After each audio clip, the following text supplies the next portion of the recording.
Hello guys! For today's video, tayo ay mabiyahe na naman. Part ng norte pa rin ng ating pupuntahan.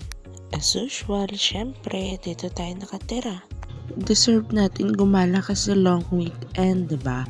Kasama namin yung mga kaibigan namin galing Puerto. Sarado naman yung pinagtatrabaho nila ng 2 araw, kaya naisipan namin pumunta ng Port Barton at San Vicente. Tsaka matagal na rin namin itong pinaplan talaga na mag-travel. May times na hindi rin natutuloy agad-agad. Syempre, kailangan may budget ka.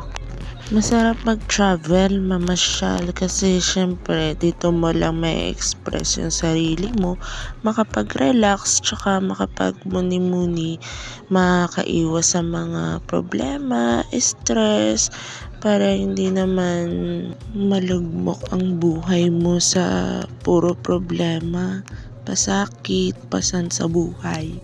Kaya thankful din ako kasi may partner akong supportive sa mga gusto ko, tsaka kung anong gusto ko, gusto din niya. Talagang nagkakasundo kami, pero minsan kapag may times na alam mo na pag mainit yung ulo ko, hindi talaga may iwasan na mainis minsan. Ganon. Yan, for the angkasang person. Yan yung mga friend namin nakasunod. Ito naman ang aking jowaers. Ay, sino ka dyan sis? Chill drive lang naman din tayo with Agape. And baby boy na motor ng aming mga beshuaps. Tara, samahan nyo kaming mamasyal.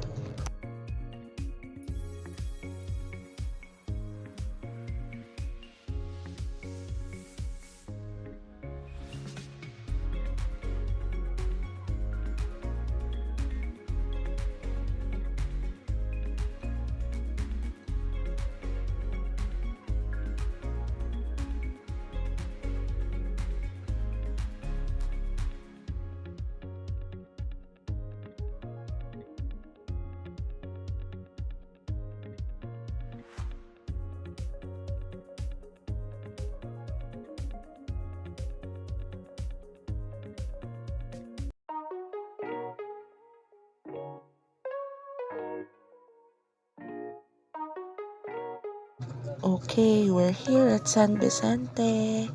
And papasok na tayo guys. Another liko-liko na daanan. Pero okay lang, kayang-kaya yan ng Jowaers and Agape, diba?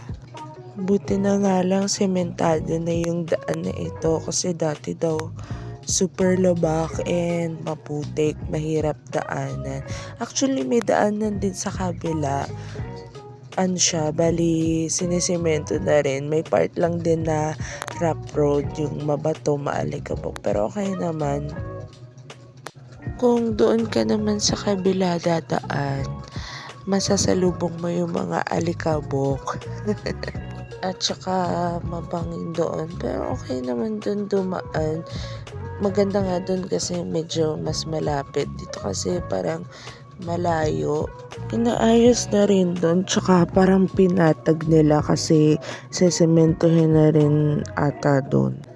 Maganda nga yun kasi para safe naman yung mga motorista na dadaan. Makikita nyo puro mga puno, mga halaman, at saka mag-uubat, tsaka mabundok. Makikita nyo yung bundok na may mga bakal. Yan yung pangharang para iwas landslide. Grabe, salot ako sa mga tao na gumagawa dyan kasi ang taas kaya niyan, diba? Parang katakot, baka mahulog. Huwag naman sana, palayo lang. Yan yung mga gamit nila. Yan, ginagawa pa. Yan yung mga backhoe, mga gamit nila. Yan yung sinasabi kong parang bakal. Yan. Eh, sino ka dyan, sis? Ay, yan pala si Beshi, RR, and Kuya Ancho. Ay, taray. Ngiti-ngiti lang. Ganda-gandahan, girl. Ay, kinikilig. Ay, ang gwapa naman yun. Takis nga, char. Peace yo. Happy ka sis. Gwapa naman yan. Sa kita ng mga ganitong tanawin, no?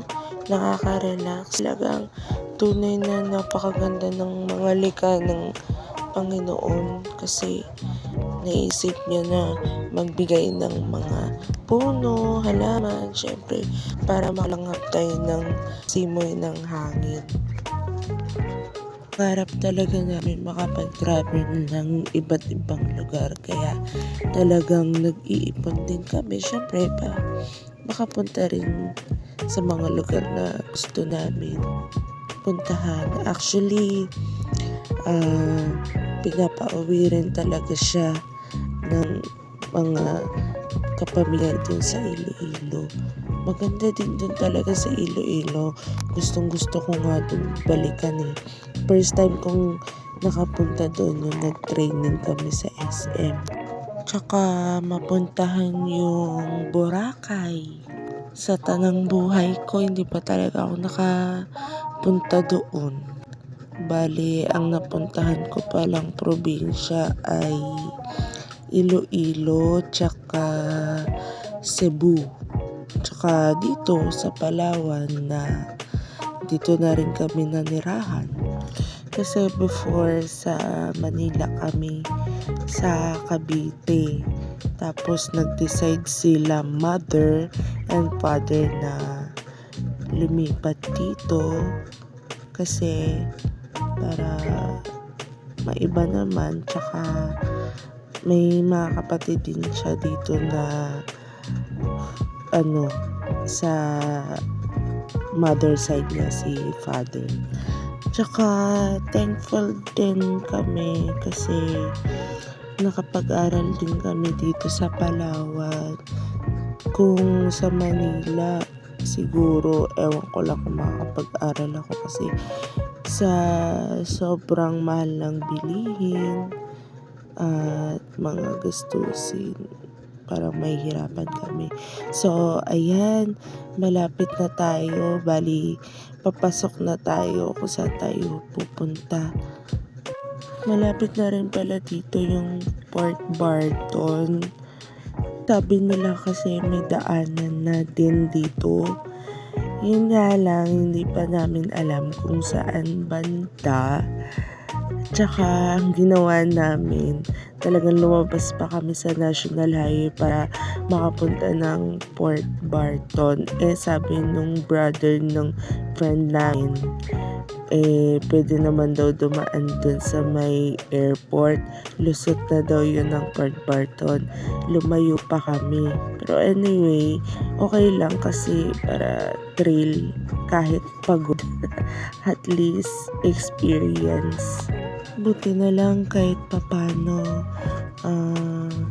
naiibsan yung lungkot ko ng mga araw na ito kasi sobrang sikip ng dibdib ko, yung isip ko dahil may mga problemang hindi nangyari pero okay lang kasi thankful pa rin ako kasi nakalayo na ako sa problema na yun. Tsaka pinagpapasa Diyos ko na lang lahat.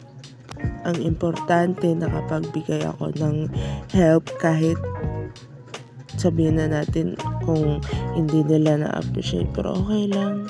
Alam naman ng Diyos kung ano yung ginawa ko at binigay kong pagmamahal sa gawa ko sa trabaho, ganun. Wala lang, ma-share ko lang kasi parang masakit para sa akin pero wala naman ako magagawa, diba? They're here, guys! The travelers. Pagoda Versace. Yeah, Pagoda Versosa. Ayan, dito na kami sa Long Beach. Ang ganda. Talagang super haba. Ayan, pabiyahe naman tayo papuntang Bato ni Ningning at Viewpoint. Samahan niyo kami.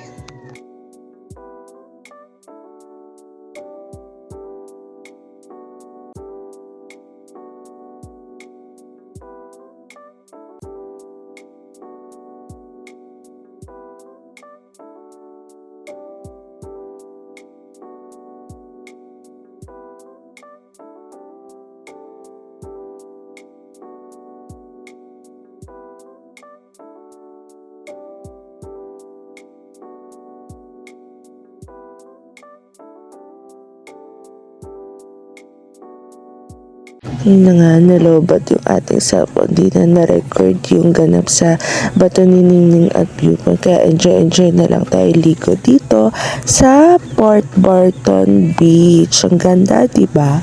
Sama bar photos nga pala. Yan, kumain na kami ng carbonara, Maria Merienda. And dito kami sa Viewpoint. Picture ng aking beshi Wops na si RR. And yan, dyan kami naman sa Port Barton. Chillax time lang. Inom. And dito nga pala kami nagstay sa Camp Backpackers. Ang ganda. Thank you nga po pala sa pag-accommodate sa amin. And yan, si Ann Curtis and Irwan Char. Ganon, yan. Pauwi na kami. And sa uulitin, salamat po. Thank you po sa pagpanood. Yan. Yan si Baby Boy and Agape. And yan, ready to drive na ulit pauwi. Thank you. God bless.